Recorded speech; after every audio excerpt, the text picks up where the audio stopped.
So I just developed this into my life, and I just went on. And then, not to drag too far here, but one day I was on a school bus, and I was being picked on as usual. This is a usual thing for me, that people just picked on me, and I cried. They would pick on me and cried. And one day someone hit me with a flute, the little plastic flute, in the head on the bus. And when I got off the bus, I was crying, and I went to my stepdad. I needed counsel in this, and the only thing that he told me, he said, if you ever come off that school bus again, he had seen me do this every day, being beat up by these kids, so the only reaction that he would give me, he said, was to defend myself. He said, if you come off the school bus again, crying again, because you've been beat up again, I am going to give you a reason to cry. I'm going to give you a whipping when you get off that bus. I said, all right then, and I went back the next day. It happened again, but this time I blew up on the guy. The guy was a very tough guy in school. He was the tough guy. He was the bully. And something come up out of me, and anger and rage that come out of me, that caught me off guard, and I beat this boy from one end of the school bus to the other end of the school bus, and then I beat him back. And then all of a sudden, people started looking at me as someone that was tough and not the gentle guy anymore. So all of a sudden, I'm down here being manipulated, and slowly I'm becoming the one that's going to start manipulating people and beating up on people. And that's the way my life started. Then I started fighting anybody that would even look at me. Instead of them beating on me and making fun of me, I would just simply take it to their head, and I would just beat them wherever they were, in school, after school, on buses, in parking lots. I did not care. And that put me into a specific crowd of people that were automatically rejected. Nobody wants to be around them because they are afraid. And now myself, I am actually manifesting and becoming the essence of fear in my school and in my environment. And I was known to be one of the meanest men as I began to develop, 18, 19 years old. My name was feared in the town that I was in because I would fight, I would beat people up, and on way down deep on the inside of me, the man that loved God was still there. Hurt me every time that I hurt somebody else. I just was in love with the Lord so desperately, but I didn't have anyone to guide me to the Lord. I didn't have any kind of nurturing or direction from God. The only thing that I knew was to pray and ask the Lord to forgive me of my sins. And I did this every single night. I always asked God to forgive me. I'd go beat somebody up, or somebody halfway beat me up, or that kind of thing was going on. But then that just didn't satisfy me, and the group that I was with, they're automatically tough. They're automatically, so they're doing drugs, and they're drinking. And at about 18 years old, 19 years old, I began to really hang out with a crowd that was distasteful in the least. And, well, to give an example, out of that crowd of a dozen or so people that I ran around with was my in crowd. I'm thinking that I'm actually the only one that's still alive.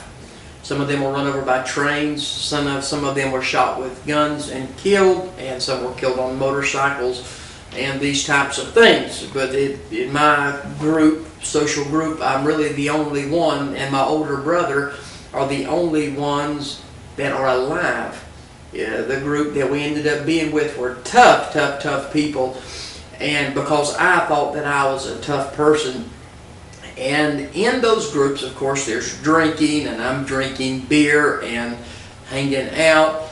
And I had a personality that I got very addicted. I was actually diagnosed with ADHD, and then as I got older, I was diagnosed with bipolar disorder. And that manic depressant devil was working in my life, and I didn't know that, and it would take me up, and then it would take me down, and it would put me into rage, and then into depression, and this was normal for me.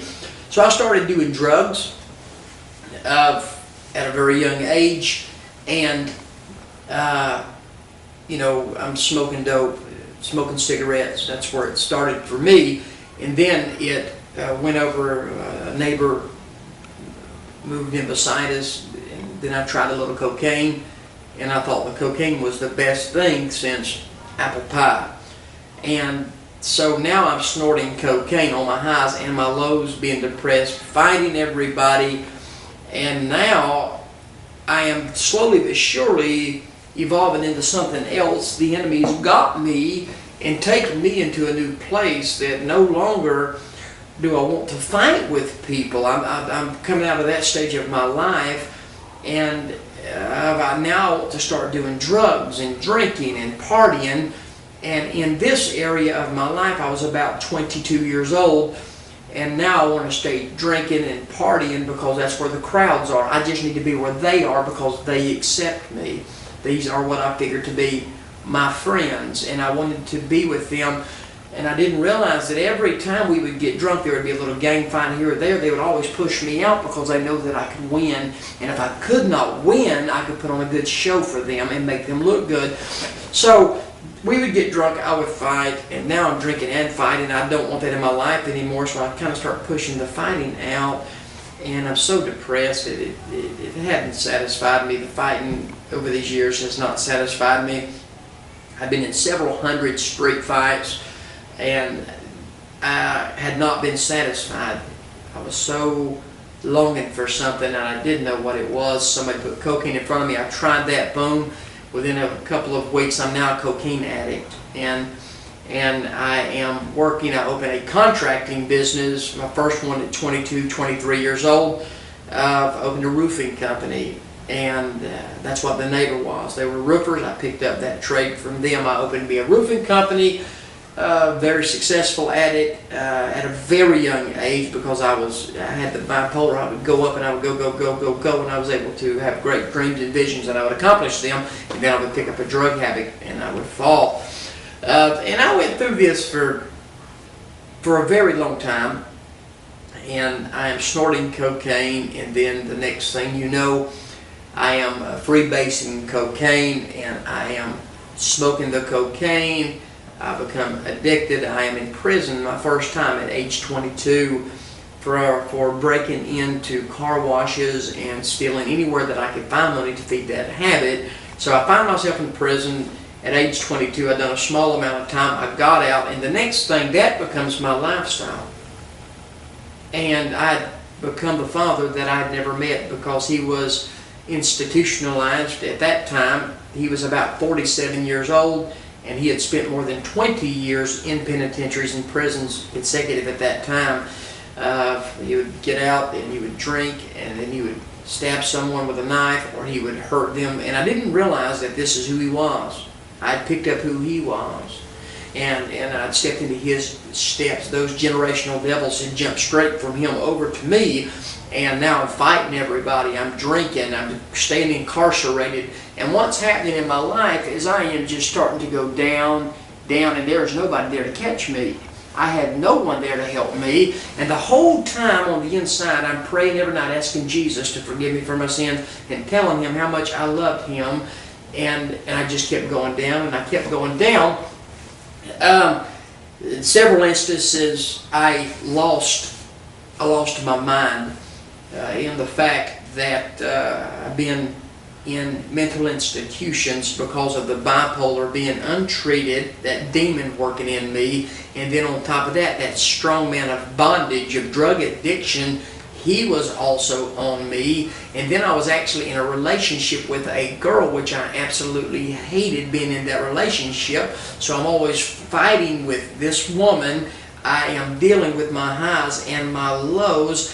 I am dealing with who I am as a failure and one that has been utterly rejected by the world, and I could not find satisfaction. I could not find acceptance, and I hid that under drugs. The drug addictions went from smoking, not just smoking the crack-free based cocaine. It evolved over into intravenous, the use of intravenous drugs, of heroin, and these types of things, shooting those into my arms.